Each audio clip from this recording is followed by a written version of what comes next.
हाथ में सुनपन रहने के 5 सबसे कॉमन रीजंस और उसकी ट्रीटमेंट।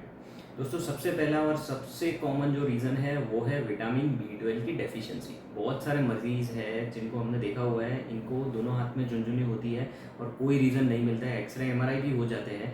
उसके बाद में अगर देखा जाए तो उनका विटामिन B12 कम होता है। विटामिन B12 के कारण ये दोनों हाथ में झुनझुनी सूंदपन रह सकता है।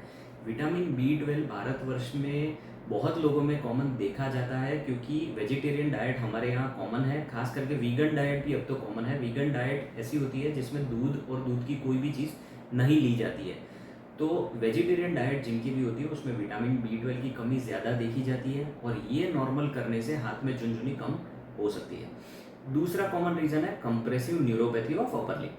ये क्या होता है, हमारे हाथ में 3 नसें होती है, एक मीडियन नर्व होती है, एक अल्नार नर्व और एक रेडियल नर्व। ये जो तीनों नसें होती है, ये 3 में से कोई भी एक नस पर दबाव आने से हाथ में झुनझुनी हो सकती है, हाथ में सुनपन रह सकता है।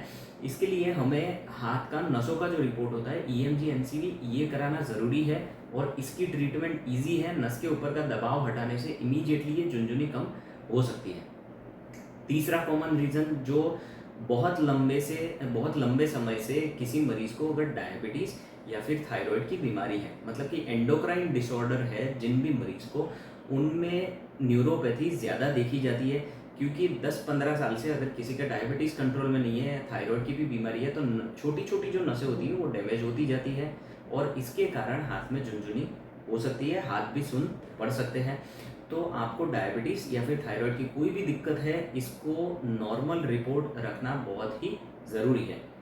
चौथा मोस्ट कॉमन रीज़न है सर्वाइकल स्पॉन्डाइलोसिस, मतलब कि हमारी जो गर्दन की रीढ़ की हड्डी है, वो हड्डी अगर घिस गई है, हड्डी में डीजनरेटिव चेंजेस है, तो फिर हमारी नसों के ऊपर प्रेशर आ सकता है और दोनों हाथ में सुनपन रह सकता है। सर्वाइकल स्पॉन्डाइलोसिस के कारण अगर आपको हाथ में सुनपन रह रहा है तो इसमें MRI ज़रूरी है।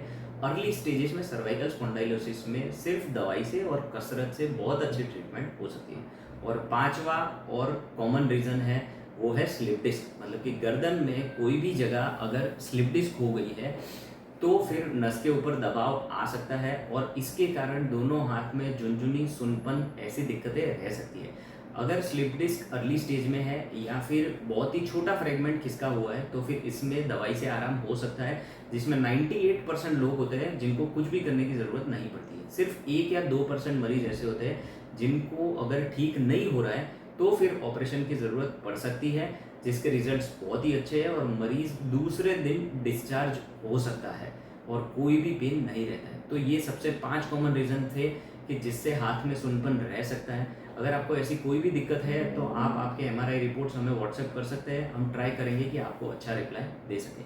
धन्यवाद।